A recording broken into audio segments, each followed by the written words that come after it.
फला की चापलूसी करते हो, पैसों पे बिक गए हो। हमने कहा ठोकरों पर रखता हूं पैसों को। इन नेताओं के नाजायज और हराम कमाई को अब्दुल्ला सालिम ठोकरों पर रखता है। करोड़ों रुपए मुझे नहीं खरीद पाई। जब इलेक्शन का वक्त था तो आज तुम्हारा ये मुखिया, आज तुम्हारा ये सरपंच मुझे पैसों की गड्डी देकर या तुम्हारी गीदर भपकियों से मेरी जुबान को तुम बंद करना चाहते हो। मैं नहीं चुप रहूंगा। उन्होंने कहा कि 100 लोगों के सामने क्यों बोलते? हमने कहा अब तो 100 लोगों के सामने बोलता था, लेकिन अब मैं 1000 लोगों के सामने में बोलूंगा, इसलिए कि मेरे नबी का फरमान है। अगर कोई बुराई देखते हो तो रोको, लोगों के सामने जाहिर करो। मेरे भाइयों, उसने गाली देनी शुरू कर दी। हमने कहा कि 2 गाली, कोई नहीं था। कौन था? एक वर्कर था, एक वर्कर उनका। ऐसी स्थिति हमारे समाज के अंदर बिकॉज ऑफ इलिटरेसी, जहालत की वजह से करोड़ों रुपए खर्चा करते हैं हमारे भाई लोग इलेक्शन में। पंचायत चुनाव आपके यहाँ हो गया, सियासत चुनाव अच्छे लीडर की इंतखाब के लिए, कौम के लिए, समाज के लिए। ये घोटाला, ये गड़बड़ घोटाला किसी और के साथ नहीं, हमारे साथ हुआ।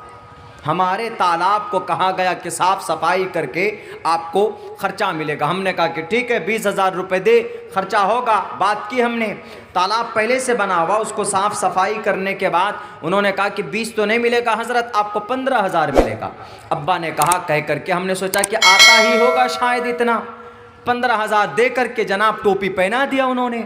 उसके बाद जब पता चला आखिर में तो 2600 पेज में पूरा का पूरा ब्यौरा हमने निकाला है वेबसाइट से, गवर्नमेंट ऑफ बिहार के वेबसाइट से। तो मेरे पैरों तले से ज़मीन खिसक गई, पैरों तले से। वो दुकान है, ये स्टेज है, पीसीसी सड़क का निर्माण। बीच में 4 आदमियों के घर पड़ते हैं, 4 या 5। एक इधर अब्दुर्रहमान, एक तौहीद सल्फी साहब का, एक अब्दुल्ला सालिम साहब का, एक सदर जलसा का घर पड़ता। तो फलां की दुकान से तौहीद सल्फी साहब के घर तक पीसीसी सड़क का निर्माण, पैसे 5 लाख निकाल लिए। फिर उसके बाद आगे अब्दुल्ला सालिम के घर से अब्दुर्रहमान साहब के घर तक पीसीसी सड़क का निर्माण 10 लाख रुपए। यानी एक ही सड़क में तकरीबन 3 पैसे उठाए गए। देखकर दिमाग मेरा वो हो गया, हमारे तालाब का हम जैसे लोगों के साथ गद्दारी, धोखा। खाओ, तुमने खाया 50% तो मिलना चाहिए ना, लेकिन नहीं मिलते। क्यों? पूछा गया भैया ऐसा क्यों किए? बोला मौलाना 55 लाख रुपए हमने इलेक्शन में खर्चा किया, ये 55 लाख पहले जमा करूंगा तब मैं आगे कोई काम करूंगा। बताइए, वरना जितने पैसे बर्बाद होते हैं कौम खामखा बेजा, 30 लाख, 50 लाख, 70 लाख रुपए खर्च करते हैं इलेक्शन में। परमिशन इतनी नहीं है खर्च करने की। अगर उन्हीं पैसों को लेकर आप 70 लाख रुपए चुनाव में खर्च करते, अगर उन 70 लाख रुपयों को आप अपने पंचायत के विकास के काम में, गरीबों की बच्चियों की शादी में लगा दें, गरीब बीमारों के इलाज में लगा दें, उनके लिए छोटे हॉस्पिटल खोल दें, उनके लिए 1-2 एम्बुलेंस का इंतज़ाम कर दें, तो आपको पैसा बांटने की ज़रूरत नहीं पड़ेगी। आपको पैसा लोगों को देकर वोट खरीदने की ज़रूरत नहीं पड़ेगी।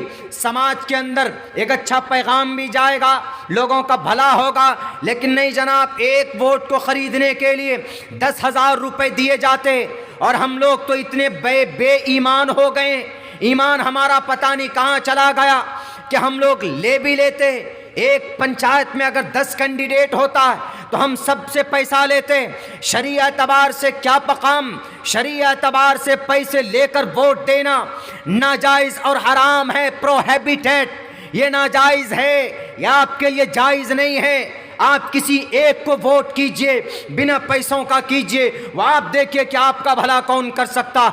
लेकिन जैसे आपने पैसा लिया पंचायत चुनाव में मुखिया जी से, 15 कैंडिडेट है तो 1500 रुपये लिया आपने, वोट तो एक को डालोगे, बाकी वो पैसा जो आपने लिए हैं 15-15 कैंडिडेट से 1000-1000 500-500 रुपए, अगर आपने उन पैसों को अपने घर में खर्च किया, अपने बच्चों को आपने गोश्त खिलाया, अपने बच्चों को आपने मांस मछली खिलाई, अपने बच्चों को आपने दूध पिलाने में इस्तेमाल किया, उस बच्चे के जिस्म के अंदर जो खून बनेगा वो खून नाजायज़ और हराम होगा, उसकी परवरिश नाजायज़ और हराम होगी। हदीस मुबारका में ला यदखुलुल जन्नत जसदुन गुज़िय बिल हराम, आदमी जन्नत में नहीं जा सकता जिसकी परवरिश की गई हो और जिसको खुराक दिया गया हो, जिसको हराम रिस्क दिया गया हो, वो इंसान कभी भी जन्नत नहीं जा सकता। मेरे भाइयों, आप उन पैसों को लेकर अपनी फैमिली में खर्च करते हैं तो पता है वो जो खून बनता है आपकी फैमिली के बच्चों के अंदर, उनके रगों के अंदर, वो नाजायज़ और हराम होता है। अपने ईमान का सौदा ना करो, अपने ईमान को पैसों में मत बेचो। इलेक्शन का है ज़माना, आएंगे आपको पैसे देने के लिए, लीजिए खर्चा, लीजिए पैसा, हमारी तारीफ कीजिए और हमको वोट दीजिए, जिताइए। हमारा बनेगा लीडर वो जो हमारे कौम के लिए, हमारे पंचायत के लिए बेहतर होगा। पहले करप्ट हम और आप बनते हैं, पहले पैसा लेकर घोटाला हम और आप करते हैं, तब जाकर कोई नेता करता है। ये बात बिल्कुल एक बात ला शक और ला रैब है। अगर मैं झूठ बोलता हूं, पिछले 5-6 साल से हमने यही देखा। एक साहब बोलते हैं कि हमने 70 लाख रुपए बोरी में बंद करके रखा हुआ। हमने कहा क्या करोगे भाई? बोला कि इलेक्शन में खर्चा करें। वो जीते ना जीते, एकदम सब भोर लगा दिए इलेक्शन में जीतने के लिए, पैसे पे पैसे बांट रहे हैं, करोड़ों रुपए एक पंचायत में। मेरे ख्याल से अगर 20-25 कैंडिडेट आ जाते हैं मुखिया में तो 5 करोड़ रुपए कहीं नहीं जाता, यूँ खर्चा हो जाता। वही 5 करोड़ रुपए अगर मिला करके खर्चा कर देंगे तो मेरे ख्याल से कि वो 5 लोगों को, उन मुखियाओं को लोग अपने सर पर बैठाएं, इज्जत भी देंगे अलग से, सम्मान भी देंगे अलग से। एक मरतबा आपसे पैसा लिया, आपने उनसे पैसा लिया, वृद्धा पेंशन आपका गया, आपका इंदिरा आवास आपका गया, आपका पीसीसी सड़क का निर्माण का पैसा गया, शौचालय का पैसा वो गया, आपका टोटल पैसा आपका सपाचट हो जाता। फिर हम शिकायत क्या करते हैं? ये मुखिया तो बहुत खाता, ये तो बहुत करप्शन करता, बहुत घोटाला करता। फिर हम बुराई करते।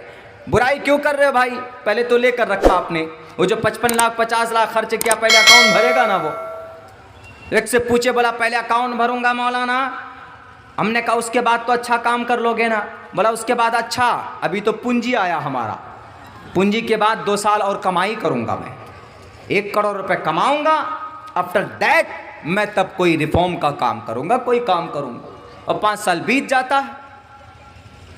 हम और आप चाहें तो बुराइयों को ख़त्म कर सकते हैं अपने समाज से। ये जनता या आवाम चाहे तो बुराइयों को ख़त्म कर सकती है अपने सोसाइटी से, अपने माशरे से। लेकिन हम ही लोग क्या बन जाते हैं? हाँ मुखिया जी, हर किसी के साथ, हाँ सरपंच साहब आप बिल्कुल बेफिक्र रहिए, एकदम ये इलाका आपका है, उनसे भी ले लिए कुछ खर्चा, दूसरे से मिले, अरे आपकी चिंता की ज़रूरत है, आप सो जाइए, आप उधर मेहनत कीजिए, ये फैमिली का हमारा 100 वोट आपको जाएगा। अभी एक जगह पे पता नहीं ये बात आई है कि एक वार्ड है, बहुत छोटा सा वार्ड है, कैंडिडेट वार्ड सदस्य का इतना है कि उसमें वोटर उतना नहीं, कैंडिडेट ज़्यादा हो गया वार्ड सदस्य में, वोटर कम हो गए। मेरे भाइयों, मेरे साथियों, ये बुराई, ये तमाम चीज़ें कहाँ से आती है? इलिटरेसी, जहालत से आती है। ये तमाम बुराइयाँ जहालत से आती है। हमें और आपको, वो जो आदमी ने बोला, संत साहब बोले कि आपके कुरान में इक़रा है, पढ़ो, पढ़ने पर हम इतनी मेहनत नहीं करते। यही पैसे अगर खर्च हो जाते करोड़ों रुपए पढ़ाई पर तो आपके मदरसा फलाहुल मुस्लिमीन की दीवारें अच्छी होती। आज आपके गांव के अंदर सड़क का जो हर साल आप सैलाब में डूबते हैं, कोई ना कोई उपाय होता। आपके गांव के अंदर एक भी गवर्नमेंट की तरफ से कोई अच्छा सा शिफा खाना नहीं है। आपके गांव के अंदर डिलीवरी का पेशेंट हो, आपके गांव में कोई इमरजेंसी पेशेंट हो जाए तो अपने गाड़ी में, टेम्पू में, टोटो में बैठकर, बिठाकर बड़ी तेज़ी के साथ इन बांध को पार करते हुए मैं आया हूं। मैंने देखा है आपके रास्ते को, कितनी दिक्कत और दुश्वार के साथ आप पहुंचते होंगे कटिहार। अगर चाहें ये लोग, अगर चाहें हम लोग तो ये काम हो सकता है। 5 करोड़ रुपए जो चुनाव में खर्च होते हैं, उन 5 करोड़ रुपयों को समाज की, पंचायत की तरक्की के लिए खर्च किया जाए तो समाज के अंदर हमारे उलमाए किराम को, उलमाए किराम की क्या जिम्मेदारी है सिर्फ मदरसा चलाने की? क्या सिर्फ इनकी जिम्मेदारी है कुरान पढ़ने पढ़ाने की? क्या हमारे उलमा के ज़िम्मे है सिर्फ चंदा करने की? क्या सिर्फ उलमा के ज़िम्मे है कि भूखे और प्यासे रह रह कर अपने बच्चों को तालीम दो? फटे पुराने रूम में रहो। मैं जिस रूम में ऑफिस के अंदर लेटा हुआ हूँ, आप चले जाइए, वहाँ पर कम से कम 100 ग्राम का तो मच्छर है। गनीमत, शुक्र है हमारे हजरत उस्ताद मोहतरम का कि इन्होंने मच्छरदानी लगा दिया, वरना मैं तो मच्छर से कह कह के तंग हो गया कि भैया मैं तुम्हारा मेहमान हूँ 2-3 घंटे के लिए, मुझे कम से कम मत काटो। लेकिन फिर भी उन्होंने पीछा नहीं छोड़ा तो मच्छरदानी लगाया। इनकी कुर्बानी है जो इन फूटे फटे पुराने रूम कमरों के अंदर बैठकर कुरान को जिंदा रखे हुए हैं, अहादीस को जिंदा रखे हुए हैं। वरना कोई नेता के करतूत तो ऐसे हो गए हैं कि अल्लाह का अज़ाब आ जाए और पूरी बस्ती तबाह हो जाए। लेकिन इनकी मेहनत की वजह से इक़रा पर अमल ये करते हैं। आपको इक़रा का मुखातब सिर्फ ये नहीं है टोपी और दाढ़ी वाले, इक़रा का मुखातब आप भी हैं। इक़रा अमर, it means order, it means educate your child and your children and educate and knowledges. The primary of education is to prepare and to qualify the new generation for participation in the development cultural society. Education के बगैर, तालीम के बगैर तरक्की नामुमकिन है। तालीम के बगैर आपका हुकूक आपको मिलना नामुमकिन है। उन्होंने डराया हमको कि मौलाना आप नहीं माने तो हम ऐसा कर देंगे वैसा कर देंगे। हमने कहा कि तुम्हारा पाला आज किसी नेता को तुम गाली नहीं दे रहे हो। हमने कहा कि जनाब हाफिज साहब हाफिज हैं, वो गनीमत है कि हाफिज भी हैं। वो बताइए, इक़रा पर पूरा अमल नहीं किया, वो नीम मुल्ला, वो हाफिज नहीं। नाम के सामने अपनी इज्जत बचाने के लिए हाफिज लगाते और वो गाली देने लगे कि मैं वो करूँगा, मैं ये करूँगा। हमने कहा कि भाई जिसको अल्लाह रखे उसको कौन चखे। अब्दुल्ला सालिम साहब एक तालिब इल्म है, हमारे अकाबिरीन यहाँ पर मौजूद है, उनसे लोहा ले लो। हमारा तुम क्या बिगाड़ पाओगे? पूरे RSS वाला पीछे पड़ा हुआ, पूरे VHP के लोग पीछे पड़े हुए, मीडिया वाले पूरे पीछे पड़े हुए कि मौलाना की कोई क्लिप आए ऐसी जो असंविधानिक हो, मौलाना को हाथ में हथकड़ी डाला जाए, अंदर किया जाए। हमने कहा मौलाना चतुर्थ, मौलाना चतुर है।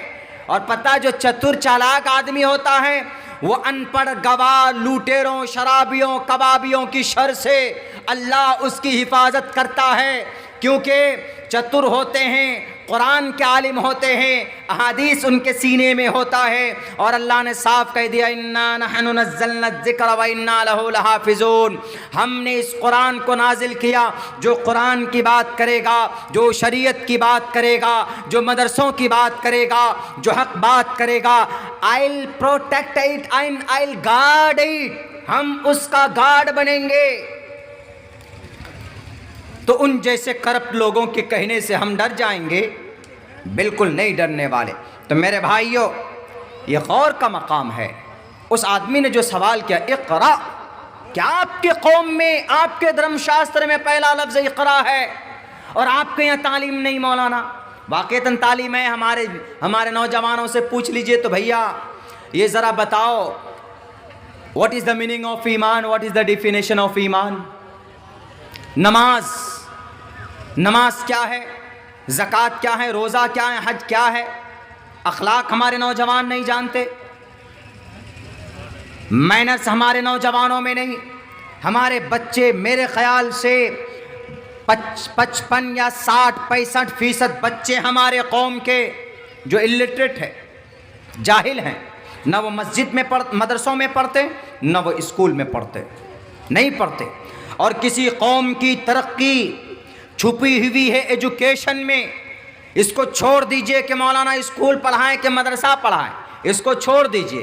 पहली बात तो चूँकि अब 2 प्लेटफॉर्म तैयार किए गए, एक स्कूल एक मदरसे, तो अकाइद को दुरुस्त करने के लिए मदरसों में भेजो, तो वहाँ पर अकीदा सही होगा कि अल्लाह एक है, कुल हुवल्लाहु अहद, अल्लाहुस समद, लम यलिद वलम यूलद, ला इलाहा इल्लल्लाह मुहम्मदुर रसूलुल्लाह। जब अपने अक़ीदे सही होंगे उस बच्चे की नमाज सही होगी, उस बच्चे को शरीयत के पैगाम से, शरीयत के मसाइल से वाक़फ़ियत होगी। और अल्लाह के नबी ने कहा भी तलबुल इल्मी फरीज़तुन अला कुल्लि मुस्लिम, अपनी शरीयत के मुताबिक ज़िंदगी गुजारने के लिए जिन मसाइल की ज़रूरत पड़ती उन मसाइल को हासिल करना ज़रूरी है, इम्पोर्टेंट है। मोहम्मद रसूलुल्लाह की पवित्र ज़िंदगी क्या है, मोहम्मद कैसे रहते थे, मोहम्मद अपनी बीवी के साथ कैसे रहते थे, अपने पड़ोसी के साथ कैसे रहते थे, मोहम्मद का मामलात, मोहम्मद रसूलुल्लाह के मामलात क्या थे, मोहम्मद रसूलुल्लाह के अतवार वफ़ाल क्या थे, अपने समाज में अपने गाँव में उन चीज़ों को जानना ज़रूरी है। तब जाकर अगर कोई आपके मोहम्मद पर इल्ज़ाम लगाएगा, आपकी शरीयत पर कोई इल्ज़ाम लगाएगा, तो जानकारी अगर होगी तो आप सर उठाकर जवाब दोगे कि हमारे मोहम्मद बुरे नहीं थे, हमारे मोहम्मद का पैगाम तुम्हारे शास्त्रों में है। आर्या समाज के लोगों को हम मुखातब करेंगे, हम वीएचपी के लोगों को मुखातब करेंगे, हम आरएसएस बजरंग दल के लोगों को मुखातब करके कहेंगे कि उठाओ, सत्यार प्रकाश में लिखा है, क्या साफ लिखा है, दृष्टिपूताम वस्त्रपूताम जलाम भेद एन वदेद वाचम, सत्यपूताम वदेद वाचम जलाम पुभेद। दृष्टि को नीचे कर, दृष्टि को नीचे करके चलो, ऊंच नीच स्थान को देख कर चलो। देखिए संस्कृत का पैगाम, पंडित दयानंद सरस्वती का पैगाम, लेकिन बयान किसकी बात कर रहे हैं, मोहम्मद रसूलुल्लाह के हदीस का मीनिंग बतला रहे हैं वो कि नीचे निगाह करके चलो, ऊंच नीच स्थानों को देख कर चलो। ऐसे नहीं कि आप चल रहे हैं, कभी इस घर में आपकी निगाह है और कभी इस समाज की बहू बेटियों पर आपकी निगाह, बल्कि आपने सामने आगे अपनी निगाह को रखो। कुल लिल मुमिनीन यग़ुज़्ज़ू मिन अबसारिहिम, अल्लाह भी कहता है कि निगाहें नीची करके चलो। ये तुम्हारे लिए, तुम्हारे ईमान के लिए, तुम्हारे इज्जत व आबरू के लिए ज़्यादा पवित्रता की बात होगी। तो बताइए, जब हम जानेंगे, हम पढ़ेंगे, हमारे बच्चे जानकार होंगे तो उनको समझाएंगे कि मोहम्मद के बारे में गलत मत बोलो, मोहम्मद रसूलुल्लाह को गलत मत कहो, बल्कि वो तो आपके ग्रंथों में भी जिंदा है, वो तो आपकी किताब में भी जिंदा है कि दृष्टिपूताम सत्यपूताम वदेद वाचम जलाम भेद। मोहम्मद ने कहा कि जब पानी पीते हो तो उसको देख करके पिया करो, पानी पीते हो तो 3 सांस में पिया करो। वस्त्रपूताम जलाम भेद, पानी से, कपड़े से छान कर पानी को पियो। कौन है, क्या है, पैगाम है मोहम्मद का। पंडित दयानंद सरस्वती जो इस भारत के अंदर 1857 में जो इस धरती के ऊपर सर उठाया था इस्लाम को बदनाम करने के लिए, कुरान को बदनाम करने के लिए, मदारिस को बदनाम करने के लिए, वही पंडित दयानंद सरस्वती जिसने आर्या समाज की बुनियाद रखी, उनकी किताब है सत्यार्थ प्रकाश। सत्यार्थ प्रकाश के दूसरे समुल्लास में बताया, दृष्टिपूताम वस्त्रपूताम जलाम भेद वदेद वाचम सत्यपूताम जलाम भेद, के सत्य से, कपड़े से छान कर पानी को पियो, सत्य से खूबसूरत करके अपनी बातें लोगों के सामने कहो, पहले गौर करो, फिक्र करो, तब कोई बात तुम बोलो। और मोहम्मद रसूलुल्लाह भी यही फरमाते हैं कि कोई भी बात अगर तुम कौम के सामने रखते हो तो पहले ढंग से सोच समझ करके बोला करो। अगर कुछ नहीं जानते, कुछ अच्छी बात तुम्हारे पास नहीं है तो खामोश रहो। खामोश रहोगे तो निजात पाओगे, मन समता नजा। जो आदमी खामोश रहा, बड़बोला मत बनो, खामखा बकड़ बकड़ मत करो, किसी की भी बुराई कहीं पर भी शुरू मत करो, बल्कि खामोश रहो, काम की बात बोलो। मोहम्मद रसूलुल्लाह खामोश रहते थे, जब भी बात बोलते थे काम की बात बोलते थे, समाज को अच्छाई एक मार्गदर्शन के लिए बात बोलते थे।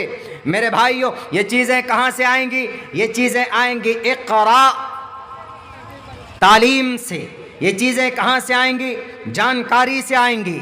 अगर आपको जानकारी है तो आप अल्लाह की वहदानियत को हर जगह रख सकते हैं। अगर आपको जानकारी है तो आप कुरान को बता सकते हैं। अगर आपको जानकारी है तो आप कुरान करीम के बाद सबसे बड़ी किताब, दुनिया ने ये तय किया, दुनिया ने ये माना है कि सबसे बड़ी किताब कुरान करीम के बाद कौन है मुसन्निफ उसके? असहुल कुतुब बाद किताबुल्लाह, सबसे ज़्यादा सही तरीन किताब अस-सहीह अल-बुखारी। और पता इमाम बुखारी को अजम में पैदा हुए, उज़्बेकिस्तान के एक शहर के अंदर, खुरासान के एक शहर के अंदर, बुखारा के अंदर पैदा हुए और एक मामूली घराने में पैदा हुए। लेकिन पूरी दुनिया ने कुरान करीम के बाद किसकी किताब का दर्जा और किसका नाम आता है? इमाम बुखारी का। ये इज़्ज़त उनको कहाँ से मिली? ये इज़्ज़त उनको इक़रा तालीम से मिली। ये इज़्ज़त, ये सम्मान उनको कहाँ से हासिल हुई? एजुकेशन और नॉलेज की बुनियाद पर। 11 साल की उम्र थी इमाम बुखारी की। इनका असल नाम मोहम्मद बिन इस्माइल बिन इब्राहीम मोहम्मद नाम था इमाम बुखारी का। अबू अब्दुल्ला कुन्नियत इनकी थी। इमाम बुखारी 11 साल की उम्र में हज़ारों अहादीस मुबारका इनको याद, कहा जाता है कि 70,000 हदीसें इनको याद थी अस्माए रिजाल के साथ, और उनके तमाम के तमाम रावियों के ज़िंदगी के उनके हालात के साथ। आज 70,000 हदीस तो दूर की बात, हमें 70 हदीस याद नहीं, हमें 70 सूरत याद नहीं, हमें कुरान करीम के अंदर जो अहकामात की आयत वो हमें मालूम नहीं। अभी हॉलीवुड कौन सी पिक्चर को बोलते हैं? नौजवानों से पूछो कि हॉलीवुड मार्वल, जो हॉलीवुड मार्वल की कंपनी के ज़रिए से जो फिल्में आती है ना मौलाना, वो टेक्नोलॉजी में, वो एडवांस टेक्नोलॉजी में जो वो बनाते हैं, वो आयरन मैन बनाते हैं, वो कौन स्पाइडर मैन बनाते हैं, और वो थॉर बनाते हैं, और वो अवतार बनाते हैं, और वो एंथम बनाते, न मालूम क्या क्या दिखाते हैं वो उसके अंदर में। वो फिल्में कहाँ से आती है जी? ये फिल्में, ये यहूदी लोग हॉलीवुड फिल्में हैं और ये मार्वल प्लेटफॉर्म से निकल कर आती। इतनी बारीक बात वो बता देंगे आपको कि फिल्म को कास्ट करने वाली कौन कौन सी जनाब बड़ी बड़ी कंपनियां हैं जी। हॉलीवुड है, टी सीरीज़ है, वीनस है, वगैरह वगैरह। हमारे नौजवान जानते हैं, लेकिन उनसे पूछ लो कि भाई एक हदीस अगर याद कर लो तुम, एक हदीस पर अगर अमल कर लो, सुन्नत पर अमल कर लो तो 100 शहीदों का सवाब मिलेगा। वो तो पढ़ेगा कि व्हाट इज़ द हदीस, हदीस किसको बोलते हैं? एक जवान को बोला कि कलिमा पढ़ो, ला इलाहा इल्लल्लाह मुहम्मद रसूलुल्लाह, बोला हम उर्दू नहीं जानता मौलाना, उसको पता ही नहीं कि ला इलाहा इल्लल्लाह मुहम्मद रसूलुल्लाह उर्दू है कि अरबी। हमारे नौजवानों की यह हालत। इसीलिए उसको ताज्जुब हुआ इक़रा कि मौलाना इक़रा जिस शरीयत में हो, इक़रा कहा गया हो, और उसका 65% बच्चा जाहिल है। कान में सिर्फ एयरफोन लगाकर आर्यन खान रिहा हुए कि नहीं हुए, आर्यन खान जेल से बाहर निकले कि नहीं निकले, फैंस की एकदम भीड़ लग जाती है आर्यन खान को रिहा करने के लिए। अगर वाक़यतन वो गैर मुजरिम है तो ठीक है, यह काबिल निंदा है, यह काबिल रिजेक्ट है, ना काबिल कबूल बात। लेकिन उससे पहले एक हीरो का और क्या हुआ? आज बेल हुआ है। कौन सा? ताहा फैसल का कोई नाम शायद नहीं जानता होगा, उसको भी आज जमानत मिली सुप्रीम कोर्ट, हाई कोर्ट से। उसको लेने के लिए कोई नहीं पहुंचा। आर्यन खान, जिसको शायद सही ढंग से कलिमा याद ना, जो कभी अपने सजदे को, अपने पेशानी को नमाज में कभी ना झुकाया, उसके लिए दुआएं कर रहे हैं। शर्म है ऐसी कौम पर, ऐसे लोगों पर कि तुम दुआ करते हो उसके लिए, उसके साथ साथ उन सारे 6,000 नौजवानों के लिए दुआ करो जो 15-20 साल से UAPA लगाकर उन्हें जेल के काल कोठरियों में डाल दिया गया है। उनका केस लड़ने वाला कोई नहीं है, उनके केस लड़ने के लिए कोई लॉयर नहीं है, जजेस नहीं है कि हम उनके लिए कोई जस्टिस मिले उनको। उनके लिए कौन दुआ करेगा? अगर आपका हाथ सिर्फ आर्यन खान के दुआ के लिए उठता हो, अगर आपका हाथ किसी फिल्मी एक्टर की रिहाई के लिए उठता हो, तो गरीब बच्चियों, गरीब नौजवान जो जेलों के सलाखों में हैं, उनके बारे में आपको कोई जानकारी नहीं है तो डूब मरो, तो आपके ऊपर जल्लाद मुसल्लत होंगे, आपके ऊपर जालिम बादशाह मुसल्लत होंगे। और हमारे इन्हीं गलत करतूत की वजह से त्रिपुरा के अंदर सैकड़ों घर जला दिए गए, पेट्रोल डालकर छीट कर। एक मोहल्ले में पेट्रोल डाला जाता है, एक घर में आग लगाई जाती है, मिनटों सेकंडों के अंदर कम से कम 200-300 घर जलकर तबाह हो जाते। क्या हमारे अंदर ताकत नहीं? कि हम उनके लिए दुआ करें। इतनी अकल नहीं है कि हम त्रिपुरा के लोगों के लिए आवाज बुलंद करें। कौन सा कौम? आप वो कौम है जिसने 313 ने पूरे 1000 लश्कर जर्रार के नाक में नकेल डाल दिया। आप वो कौम है कि 1000 की तादाद ने 3000 लश्कर जर्रार को धूल चटाया था। आप वो कौम है जो 30,000 ने 6 लाख आर्मी रोमन फौजियों के